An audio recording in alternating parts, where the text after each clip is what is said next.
There is a monster in the deep ocean, and it is real.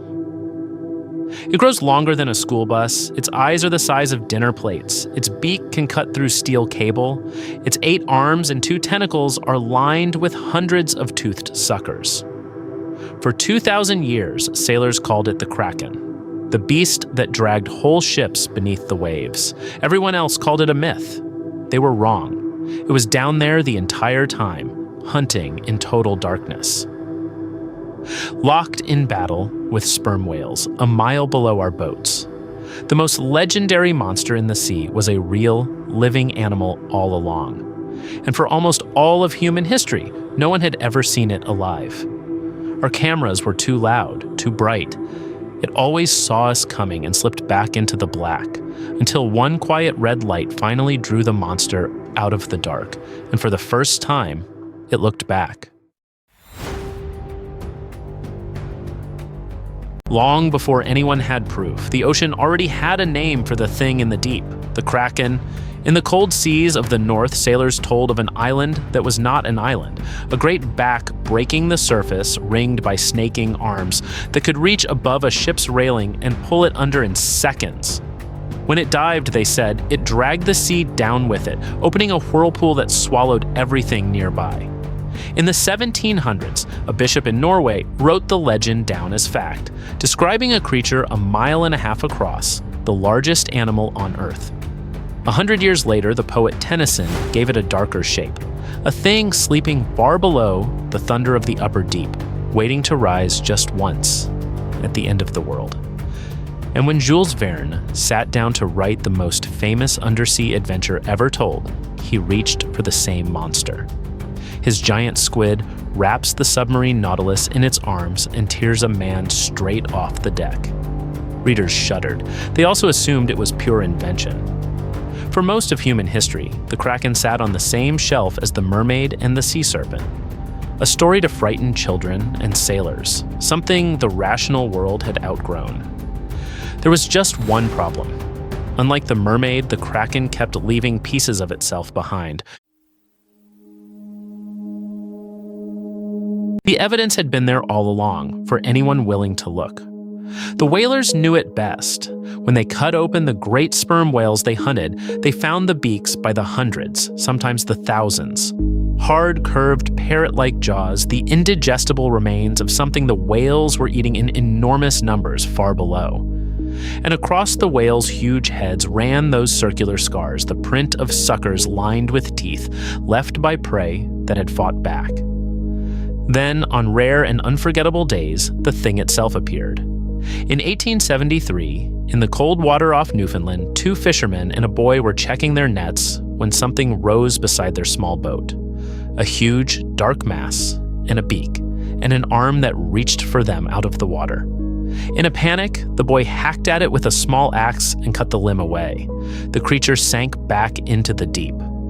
What he carried home was a single severed tentacle 19 feet long. A local minister named Moses Harvey understood at once what he was looking at. Soon after, he got hold of a whole specimen from local fishermen, draped its tangled body over the rod of his bathtub, and photographed it. That strange image traveled around the world. For the first time, people could see the monster laid out in plain daylight, dead and undeniable. The scholars who had laughed now had to give the thing a name. They called it, simply, the giant squid. So what is it, this animal that hid in plain sight for so long? The giant squid is a hunter built on a scale that barely seems possible. The largest ever reliably measured stretched close to 40 feet, from the tips of its fins to the ends of its longest tentacles, longer than a city bus. 8 muscular arms surround its mouth. 2 longer feeding tentacles shoot out to seize prey, their tips widening into clubs studded with rings of sharp-toothed suckers that grip and do not let go. At the center of all those arms sits the one truly hard part of its soft, boneless body. A beak like a parrot's, sharp enough to bite clean through wire. Everything else is soft and strong and almost impossibly strange. But the most haunting feature is the eye. The giant squid has one of the largest eyes in the entire animal kingdom, as wide as a dinner plate, more than 10 inches across, bigger than the eye of any whale, bigger than the eye of any dinosaur. An eye that size is enormously expensive to grow and to carry, and evolution does not hand one out for nothing. It is there to gather the faintest light in a place that has almost none, to catch the dim glow stirred up in the water by the one predator big enough to hunt it. The sperm whale descending out of the dark, and the giant squid is not even the heaviest of its kind. Somewhere in the freezing water around Antarctica lives a bulkier cousin, the colossal squid, armed with swiveling hooks as well as suckers. We would not get a good look at that one for a very long time. The scars on the whales tell us something extraordinary. Somewhere below us all the time, the two largest hunters in the deep ocean are at war. The sperm whale is the giant squid's great enemy. It dives deeper than almost any other mammal. Half a mile, sometimes more, holding its breath for the better part of an hour, sometimes far longer, as it drops into total darkness. Down there it cannot see. So it hunts by sound, firing out clicks and listening for the echoes, building a picture of the blackness in front of it. The squid hunts the other way, by light, with those vast eyes drinking in the faint glow of the whale's approach. We know these battles happen because we can read them on the bodies left behind.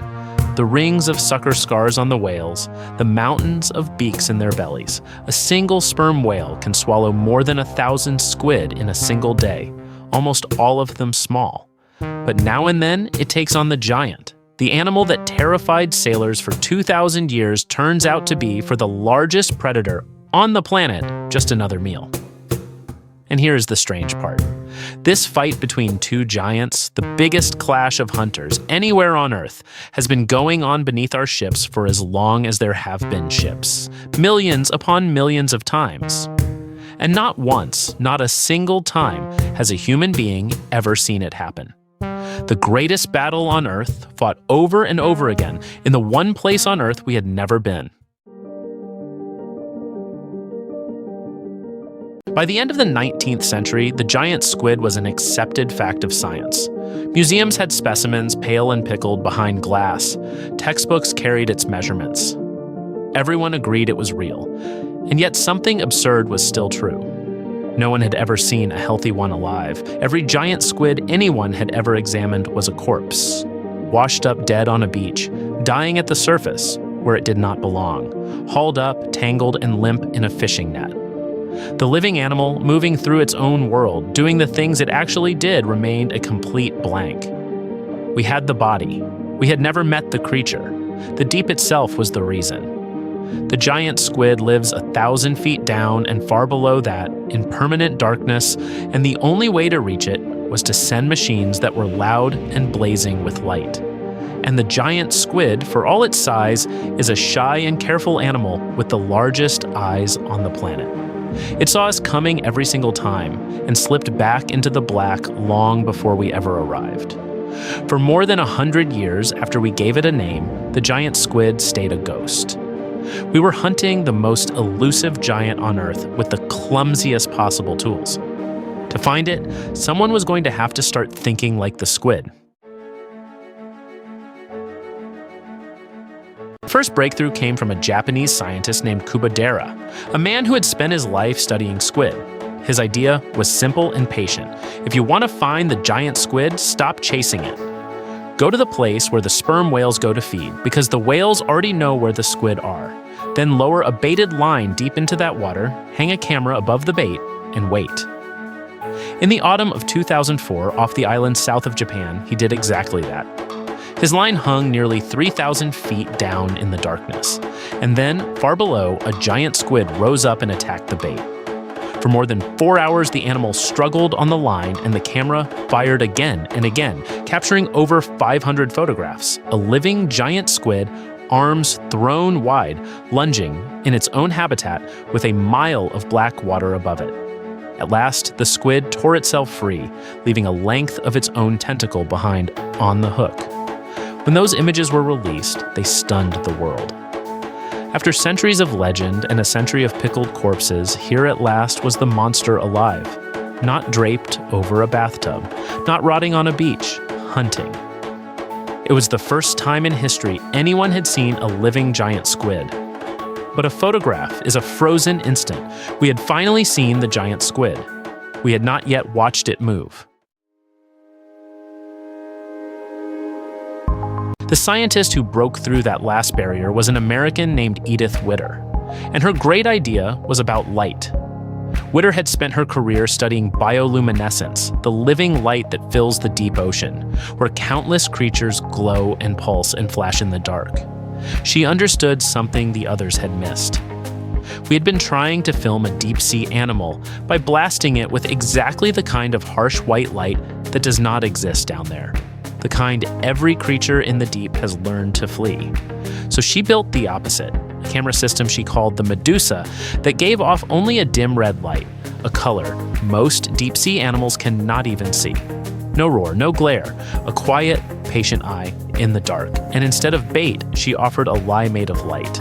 A ring of blue lights she named the electronic jellyfish, designed to imitate a real jellyfish flashing in distress.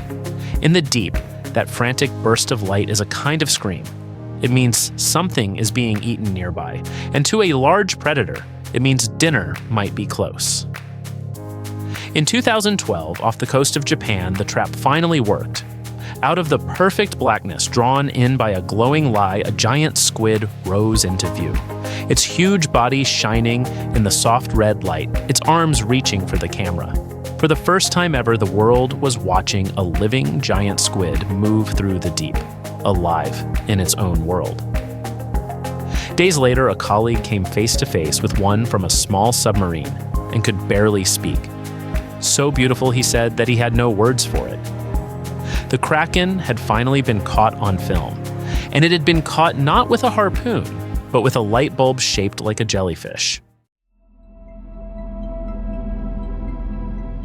You might think that, having finally filmed it, we would have unlocked the giant squid's secrets. We have not even come close. In 2019, the same trick worked again, this time in America's own waters.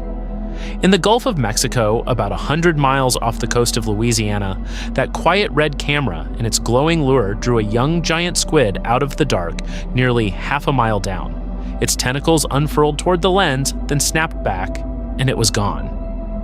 Only the second time the animal had ever been filmed in the deep, the first time ever in American waters. A creature that enormous, that close to home, and we had never once seen it there before. Its colossal cousin gave up even less. In 2014, fishermen in the Antarctic hauled up a colossal squid, an intact female, the best preserved one ever recovered, more than 700 pounds of animal. Scientists slowly thawed the frozen body and took it apart on a live broadcast watched around the world.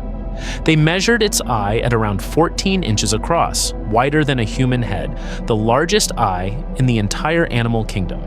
And still, almost everything about how it actually lives remains a mystery. And the greatest fight of all still happens entirely without us. For 200 years, we have read the war between the sperm whale and the giant squid on the scarred skin of the whales that survived it. We have never seen a single moment of it. Think about what that means. We have filmed a living giant squid in the wild only a handful of times in all of human history. We have never watched one mate or lay its eggs or run down its prey. We do not know how long they live or how many of them are out there, gliding through the dark beneath the shipping lanes at this very moment. We have mapped the surface of Mars in finer detail than the world where this animal makes its home. The Kraken was never a myth. It was simply living somewhere we could not follow. For 2,000 years, it hid in our stories because it was hiding in our ocean, in the vast dark middle of the sea that we have barely begun to explore. We pointed a camera into the black, and for a few seconds the monster looked back. And then it was gone again, down into the deep, keeping the rest of its secrets. The ocean, as it always does, keeps its secrets. If you want to keep descending into them with us, this is Blues Below, where we explore the ocean's deepest mysteries, one story at a time. Subscribe and follow us down into the dark.